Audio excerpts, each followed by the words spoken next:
when I detransitioned, she starts talking to me. She's calling me. I got my own place. And it was kind of getting out of that relationship was a big sigh of relief for me, and it took me about a month to really realize it.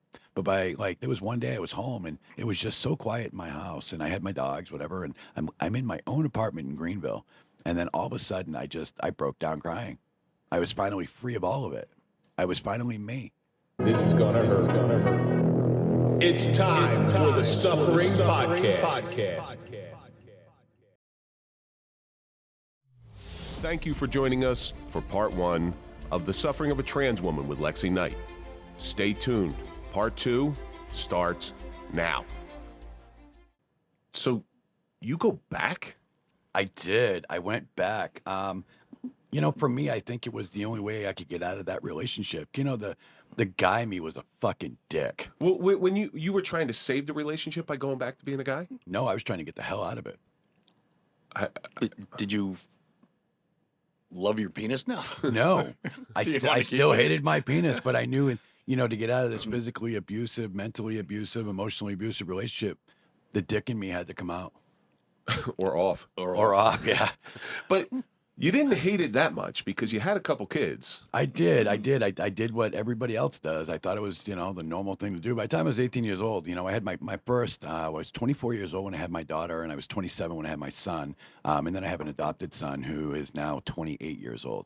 That he came with my second wife. And so I adopted him, and he's like a son to me anyway. He's as far as I'm concerned, he's my own. He's your own, yeah.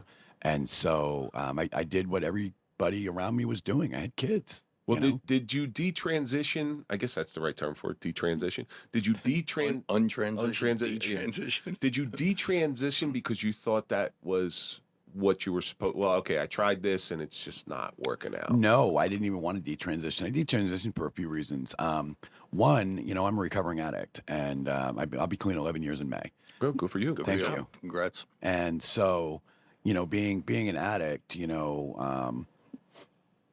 it's just it was one of those things that it destroyed one life, and she came out, and so I transitioned. We're in my late 30s at this point, and so I got in this bad relationship, and I'm on Suboxone, and I have been for 11 years, and so at that time I was still getting my hormones from a doctor, but I couldn't afford both doctors. So I had to make a choice. I was in between jobs. This girl was psycho. I mean, she called my employer every fucking minute of every fucking day. Like, I had to be on the phone with this girl constantly. And it's like, yeah, this is not going to work. Like, I got to do something. I got to get out of this, and it was the only thing that, I had in my life that was, I guess it was a roof over my head at this point. I don't think I really loved her at all. It was just a roof over my head, to be completely honest. And, that being said, I couldn't afford both doctors, so I had to make a choice. It was either my Suboxone doctor or my hormone doctor, because my Suboxone doctor would write everything I needed. He would write my Spiro, he would write my Motrin, he would write my anti-nausea, whatever. But one thing he would not write was my fucking estrogen. Really? Yeah. That's odd. Yeah, tell me about it. And so where he wouldn't write it, that was the only thing. When Suboxone got really popular, it became a cash cow for a lot of doctors. They charge, $250, $500, whatever it was, just to get into their fucking clinic, and then you had to pay for it. I was paying $1,000 a month, my, subscription, or my prescription rather, plus the doctor fee. I just couldn't afford all of it. Yeah. So I made the choice to stay on my Suboxone, obviously. And I was in the middle of jobs at the moment. So I lost my job because of her, and I needed to get out of this relationship. And so I said, fuck it. I'm going to detransition. And as I detransitioned, I became meaner and fucking meaner and meaner and more fucking hateful until I told the bitch to fuck the fuck off. And I walked out. So what's that feel like, finally feeling a little bit of comfort in your life and then watching that comfort get snatched away from you? I cried. I cried a lot,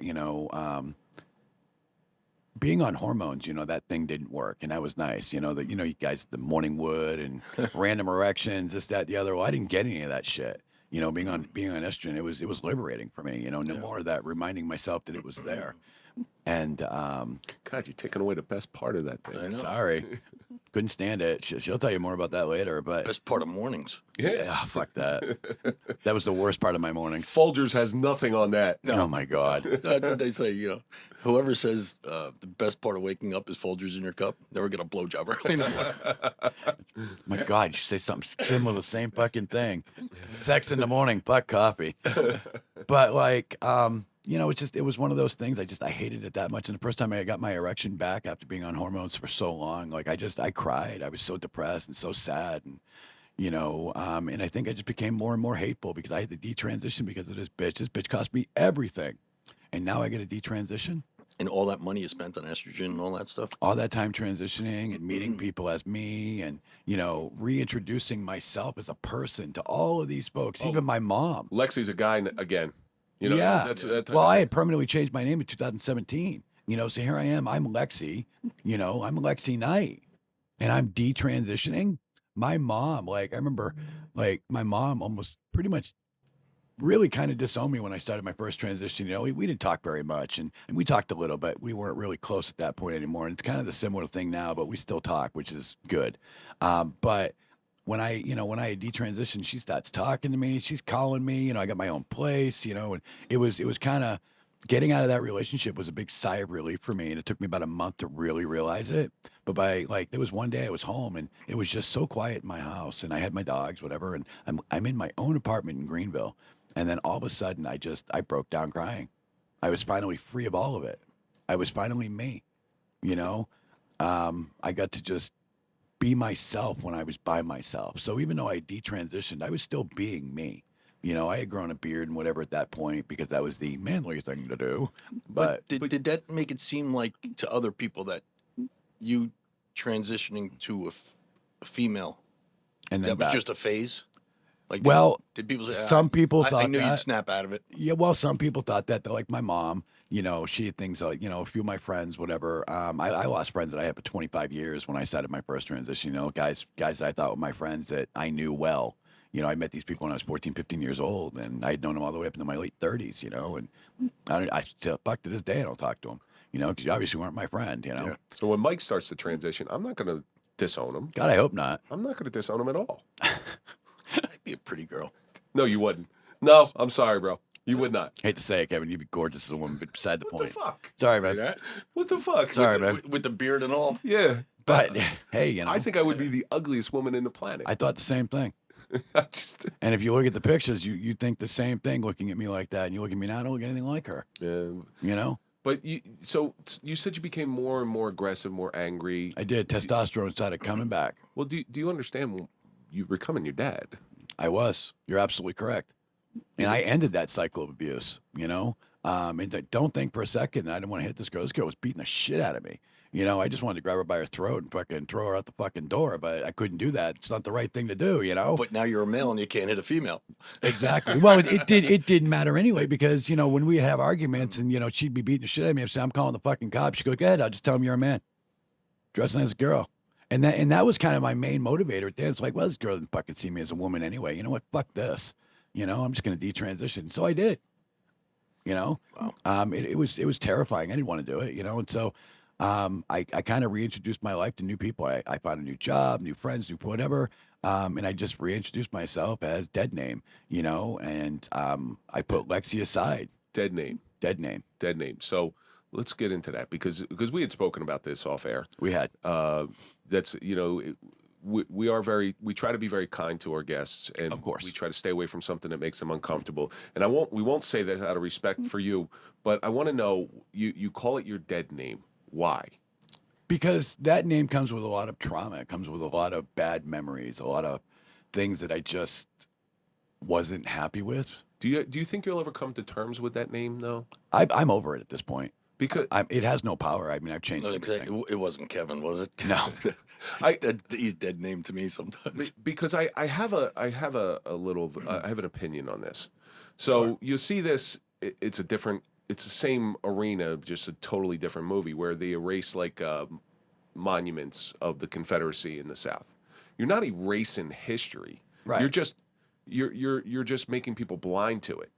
So more or less, yeah. So that name, although it does bring about a lot of trauma, it is still part of you. And without that name, we would never have Lexi. I'd never know Lexi if it wasn't for that dead name. You're absolutely right. So, hopefully one day you can stop calling it your dead name and that was the person I was. I've transitioned fully. Well, I mean, That's just trying to hide a deep, dark period of your life, though, no? well, yes and no. I mean, I'm happy to tell my part of the story. As far as that, I just leave that part out. I mean, And that's fine. I'm not telling. No. Yeah, I got you. asking I to- mean, the whole thing was a mask. It's like imagine getting up every single day and having to put on and say a Mickey Mouse mascot costume, right? And you got to wear that costume all effing day. You can't take it off. You can't break character. You can't do anything. And that is the life of a trans person. They are literally it's like wearing a costume and a mask. You have to hide who you are constantly, 24/7. Yeah. From the time you go to sleep to the time you wake up. The minute you wake up, you don't have time to think. You still need to be yourself, no matter what. And that's the way it was with her. I would put my hair up all the time. I would, I kept my long hair when I met her, and I would always put my hair up so I wouldn't play with it because I constantly play with my hair. It's a thing, hard to do with headphones. So what's the point? Yeah. But I constantly get play your with my point. hair, right, or this or that, and. All the girly shit that you just can't fucking do. She wanted a man. She was looking for a caveman, like she Crystal wanted, was? Oh, fuck yeah. She wanted, to me, the way I take it is that she wanted a person to spend time with, but not live together, and somebody who knew how to break tables, smash walls, and that type of shit. Sex. That wasn't me. That just wasn't me. So what was the? That wasn't you. So was this the time when you first met Crystal? When I met Crystal about a year after I was on my own. I met her December 2019. And was Lexi what you were looking for? You said she wasn't. Well, obviously she's not as she sits today. Not what you're looking at. Or was dead name what you were looking for? I don't think that was the case either. It just Or was it it's just all right? in her eyes. Or was it It's just? all in her eyes. I just knew that we were supposed to be together. It was just right. It was Yes. very familiar when we met. It was crazy. We met at a Longhorn Steakhouse, and most of her dates were 30, 40 minutes, drinks or coffee, whatever. She was dating a lot at that time and just trying to meet new people, whatever. That's 20, nice. You 20, just 30 called your minutes wife dates. a No. serial dater. Well, I mean, she was Well, essentially I had sometimes 3 dates a day. Wow, you were Yeah. like speed dating. more or less, yeah, in a different aspect, yeah. Plenty of fish. Yeah. Well, and that's the crazy part. But most of her normal dates were 20, 30 minutes, coffee, drinks, get to know each other. See if you have any sort of chemistry at all. I mean, if I had to guess, I'd say what 1,000. I think that's fair. Wow. And then Yeah. just 1,000 different men. Just Go out like a real- woman window shopping. Well, and that's it. It was all window shopping. It's no, The no apps relationship. Make it easy. They say I Oh man, I miss the apps. I always said on Tinder, it was like looking through the old Sears catalog, going, "Yeah, don't like this one. Yeah, don't like. Ooh, that one's pretty. Yeah, we'll try that. Ooh, don't like this one. I hated shopping. Whenever happened to freaking walking up to a bar, bumping a girl, maybe whatever. Oh, let me get you another beer or whatever. Whatever happened to those fucking Yeah, no days, kidding. right? Well, that's why divorce is going up. Yeah. Well, you're exactly right. That's, because they're looking and not finding out anything else. Mm-hmm. And You're and- exactly and right. people leading that social media life. Half of the shit they put on there probably isn't true. Oh God, Then it's a mask. You get to know someone, and it's not the same person you just saw. Yeah, there's some shallow fucking people out there Yeah. dating. Must be, 6 foot this, that, blah, blah, blah. Make 6 figures, blah, blah. Credit this, credit. It's like, give me a fucking break. They Give me should a all follow-up. the credit score thing is not a bad idea, but that's Don't marry people for money. Both of us married. We had nothing. so you two meet, you guys hit it off, and 8-hour date, first date. Lexi is still presenting as a male, and I'm sure sparks flew. You guys get together and you realize that there's something here. Yes. A little bit down in the relationship, you get a curveball thrown to you. Year and a half later, actually, I didn't even have to tell her. I did tell her about my past life. I told her I'd lived, 18, 20 months or so as a woman. And you were okay with that. Well, she kind of made it sound like it was just something that she did that was in the past that she wasn't interested in doing again. And you- I was like, oh, okay. So I didn't research or think anything more of it. And we let it go. And you just let it go. Wow, Yeah. that's something amazing right there. Yeah, Yeah, because a but- lot of my dates, I'd had a first few dates, and of course people go look at my Facebook, this, that, the other, and Now obviously having a whole nother Facebook, but they'd look at it and they'd look at past pictures that I had posted on Facebook or whatever, and he'd be like, you left some things out, It's like, okay, well, that's not exactly fucking first date material, man. Like, no I shit. didn't even tell her until the second date. And then, she thought I was just teasing her. Like, a lot of, women say, oh, I'm a man, a woman's body, whatever, and they want to fuck all the time. She thought, that I was just saying, well, I was a woman in a man's body. She thought she was going to get laid all the Hardcore fucking time. flirting. Yeah. That's not the best pickup line. No, it Whatever really we're- isn't, But by the time our third date come, on our third date, I actually asked her to marry me. We were post-coital, and I You know. say that so kindly. Yeah. Well, I mean, it's our story, and we know it, And I looked down at her. You ever have one of those moments where the sex is so good, you just look at somebody and go, "Oh my God, fucking marry me," right? Well, that was it. That was that moment. I wasn't even serious. I've told her this. Like, I wasn't even serious about it, and she just looks up and goes, "Yes," and I'm Called like, you "Oh on your fuck, bluff. you sure as shit did." And now I'm fucking committed. So here we are. We're not, we're done having sex, whatever. We're talking about planning our wedding. I'm like, oh my fucking God, what did I get into? Oh, it gets better. Usually It- guys say that to have sex. Yeah, no, you're right. I didn't have to do any of that. There was none of that. You needed to put that line in there first. Yeah. No, you're absolutely right. That comes pre-coital. Yep. And then on the third date, I really had to explain to her because she didn't fucking get it. She didn't really understand that I literally had transitioned, that I changed my name. And, she knew my actual physical name. And then back then, because it's Lexi is Russian. So I would just tell, people, oh, my parents are fucking Russian. They thought they were having a girl. That's what I would tell people just to end the fucking conversation. You know what I mean? It was so much easier, especially when I was, went to work for my employer. It was just so much easier than having this long fucking drawn out conversation with her. We ended up finding out anyway because I ended up telling him the whole fucking story or whatever. But I told her to refer to me as dead name, and she did. So what was that first conversation like? Where I think I want to go back. I didn't Yeah. have How it. do you even broach that subject? You just showed up one day. No, she approached me. She asked me to transition. Wait. All right, we need to spend a little time on this one. You Breaks, asked, please. you asked your. Were you married at this point? We were married a year and a half at this point. Yeah. So you asked your husband, "You're a great dude, but I need you as a woman." Nah, I was a shitty dude. Don't worry. Yeah, no, she was miserable, and she was getting more and more withdrawn every day. And I spent about 6 months trying to research what could possibly be wrong with her. And I kept coming back to her being trans. And every time that I tried to share something with her that I was looking at or reading, what the fuck are you reading that for? I'm not trans, I used to be. Baby, I'm not sure that's how it works. Words out of my mouth. Okay, whatever. Yeah, Yeah. whatever. Change the subject, There was one time we were walking through Lowe's, and I still hadn't transitioned. I was running a tree service at that time, and I was very, very busy. We actually got married just when COVID happened.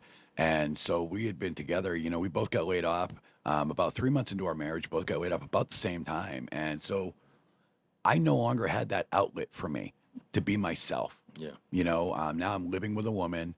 We're married. I no longer can just be me in my own apartment. So I'm starting to lose her little by little by little by little by little. You're And probably then- starting to lose your mind a little bit too. and I did because She was. I started working from the time I got up until the time I went to bed. I would literally leave the house from the time I got up until the time it was time to come home and go back to bed, and we hardly ever saw each other.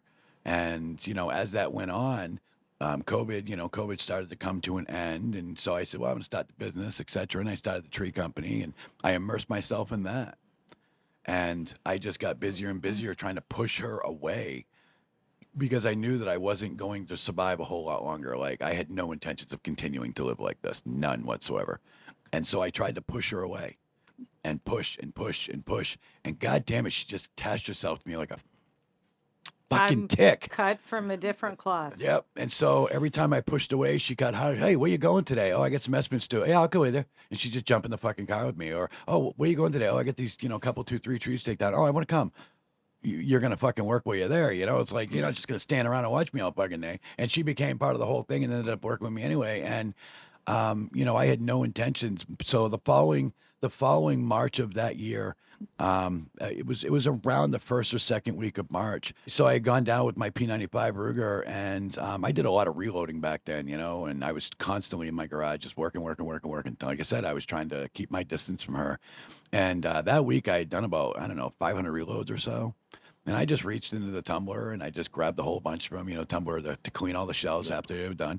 And I just reached into the tumbler, grabbed a whole bunch from them, filled up the magazine, pulled it back, excuse me, pulled it back, put it in my mouth, and I started crying. You know, I mean, I was really thinking about it. I didn't want to do it, you know, but I didn't want to live like this anymore.